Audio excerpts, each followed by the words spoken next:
ورزق اہلہ من الثمرات. ابراہیم علیہ السلام نے اللہ سے پہلے نمبر پہ امن و امان مانگا, دوسرے نمبر پہ کیا مانگا؟ رزق مانگا کہ اے اللہ جو مکہ کے رہنے والے ہیں ان کو رزق دے. اور آج آپ دیکھ لیں کہ مکہ بظاہر وہ زمین ہے جو پتھریلی ہے, جہاں پہ کھیتی باڑی ممکن نہیں ہے.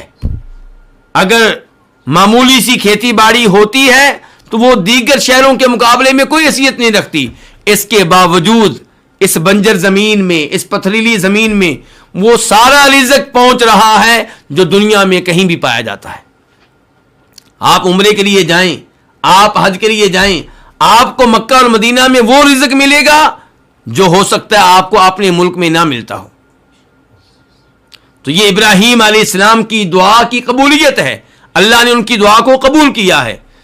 تو ورزق اہلہ, اے اللہ تو دے اہلہ اس شہر کے رہنے والوں کو کیا دے؟ من الثمرات, پھل دے.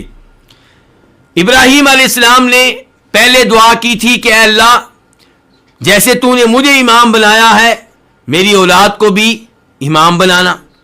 تو اللہ نے کہا تھا کہ ابراہیم میرا یہ عہد تیری اولاد کے ظالموں کے لیے نہیں ہے, جو ظالم ہوں گے کفر کی راہ اختیار کریں گے انہیں امامت نہیں ملے گی.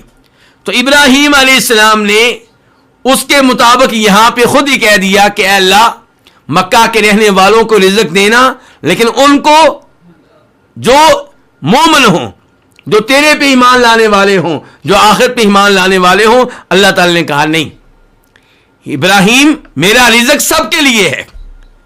اس سے پتا چلا کہ اگر ہمیں کوئی ایسا انسان نظر آتا ہے جو اللہ کا نافرمان ہے, جو اللہ کے ساتھ کفر کرنے والا ہے, جو قرآن کے ساتھ کفر کرنے والا ہے, جو ہمارے نبی کی توہین کرنے والا ہے, لیکن اس کے پاس بہت زیادہ مال ہے, بہت زیادہ رزق ہے, بہت زیادہ پراپرٹی ہے, بہت زیادہ اس کو ترقی مل رہی ہے, تو اس سے دھوکہ نہیں کھانا چاہیے. کیونکہ اللہ نے دنیا مسلمانوں کے لیے خاص نہیں رکھی, دنیا مسلمانوں کے لیے بھی ہے, کافروں کے لیے بھی ہے. لیکن ہدایت اور ایمان اللہ ان کو دیتا ہے جن پہ اللہ راضی ہوتا ہے, جو اللہ کے پیارے ہوتے ہیں, جو اللہ کے محبوب ہوتے ہیں. تو یہاں پہ ابراہیم علیہ السلام نے کیا کہا؟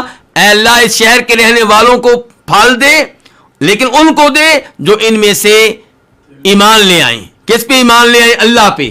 اللہ پہ ایمان لانے کا مطلب کیا ہوتا ہے؟ اللہ کے وجود پہ ایمان, اللہ کے رب ہونے پہ ایمان, اور اللہ کے معبود برحق ہونے پہ ایمان, اللہ کے ناموں پہ ایمان, اللہ کی صفات پہ ایمان.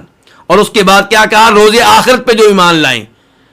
روز آخرت یعنی کہ یہ آخری دن ہے, اس کے بعد کوئی اور دن نہیں آئے گا. قال ومن کفر, اللہ نے کہا اور جو کفر کرے گا یعنی کہ میں اس کو بھی رزق دوں گا.